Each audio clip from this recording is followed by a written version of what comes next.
You might be thinking that a starling is a little bird with a speckled chest that flies around in groups, makes spectacular formations in the sky, but it's not. It's also a rule, it's a law, and the law states the following. It states that stroke volume, that is the amount of blood leaving the heart, the left ventricle of course, equals, stroke volume equals venous return. Now, I want you to reflect on that a little bit and just have a bit of a think about what that means. That means that whatever leaves the heart will be equal to whatever goes into the heart. The output will equal the input. Now, there's nothing particularly kind of shocking about that. And in fact, I'm going to draw a really terrible depiction of a heart here. And I mean, we all know that is absolutely rubbish. But what I'm going to do here is I'm going to have venous return coming back. I've got it from the lower body here through the inferior vena cava, and we're going to say that there's blood coming back into obviously the right atrium, as we know, and this here is representing what goes in. So blood coming back from the rest of the body, the venous return, that's going in here. And at rest, guys, this will be in the region of about 70 mil, okay, as you're sitting or doing whatever you are now. And what that also means is, and this is not the appropriate colour, by the way, but the blood that leaves the heart, and I'm depicting a sort of a yellowy gold aorta here, but the blood that leaves the heart out of the aorta, that what comes out is also at rest going to be in the region of 70 millilitres. And that's what ultimately we mean by Starling's Law, stroke volume equals venous return. So therefore it poses the question, well, what happens if we can get this figure to increase? If this figure increases, of course, this figure increases. So, of course, what do we have in the human body? We have a whole series of venous return mechanisms that are particularly relevant during exercise. Now, you were probably studying venous return mechanisms elsewhere. You're probably thinking about skeletal muscle pump, respiratory pump, pocket valves. I'm not going to go into the details of those in here. You need to look at those in other tutorials.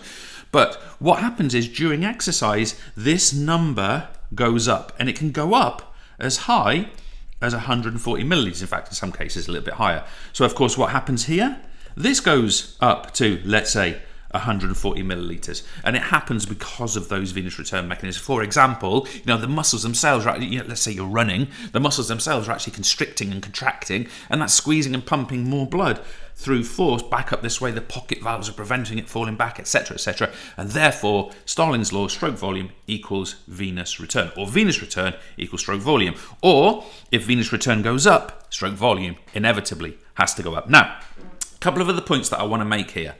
When we are exercising, therefore, we are going to get what we're going to describe now, nice technical term for us, as greater diastolic filling. Now, I want to be clear about this. Remember that diastole, or the diastolic phase, this is when the heart is relaxing.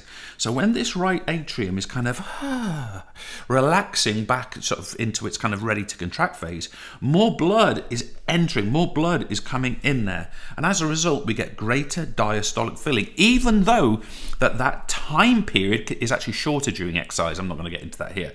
So we get more diastolic filling. As a result of that, sounds like something you'd have on Christmas. Anyway, as a result of that, the cardiac muscle, literally the muscle that surrounds here, the cardiac muscle, I just drag you down, the cardiac muscle stretches. Okay, now just think about this. The heart is filling more, therefore it's kind of stretching. I'm exaggerating with these arrows, but it's kind of stretching out more when it's relaxing. So of course what happens then is when it's ready to kind of contract and go through systole, what do we get? We get this like elastic effect. We get an increase, an up arrow. We get an up arrow force of contraction. Why? Because that heart muscle itself has been sort of stretched further by filling more, and therefore it sort of retaliates. That's not the word I wanted to use. It elastically rebounds with more force. And as a result of that, we get what's called an up arrow, a greater ejection fraction.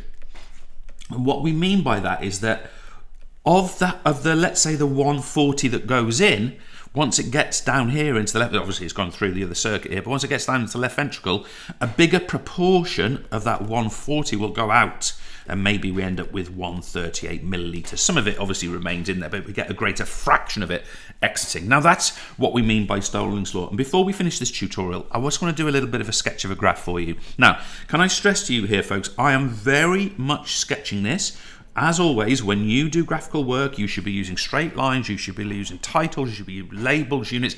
I'm just doing this sort of freehand quickly, and within the quizzing and stuff like that, we'll make sure it's nice and clean for you. But this is what I want to represent.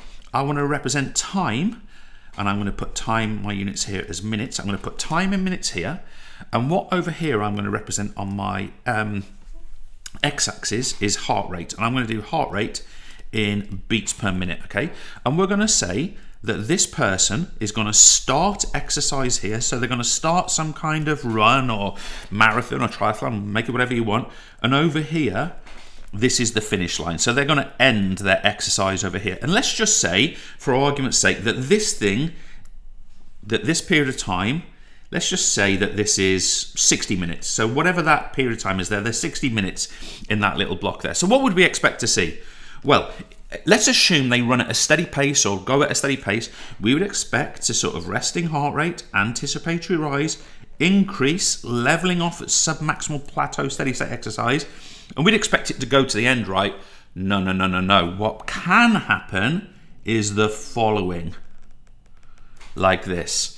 And then, of course, we get our recovery here. So my question to you is, why has this happened here? Why has this thing occurred here? Why has heart rate gone up? Because I said to you that all of this was steady state. So why has this drifted upwards? Now, I'm going to tell you a couple of things. The conditions of this 60-minute run were gloriously hot. There was a sun.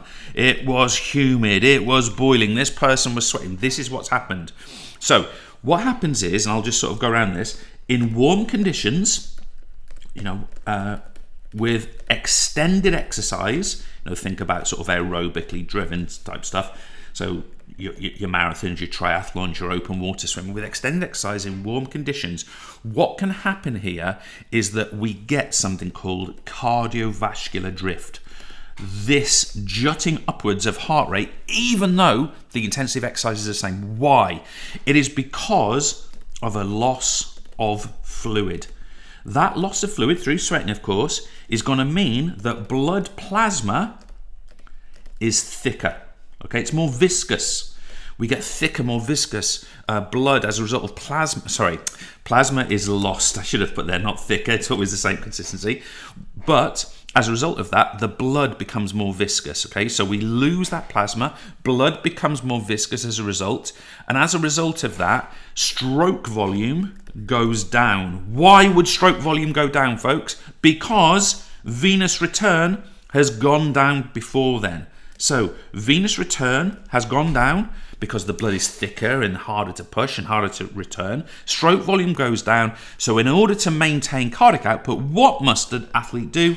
They would have an increase of their heart rate to make up for the loss of stroke volume per contraction. And that matters, folks. That is exactly why we must make sure that we take on water, stay hydrated. We also should seriously think about monitoring our heart rate and the intensity at which we're working to see if that cardiovascular drift is setting in. Hope that helps.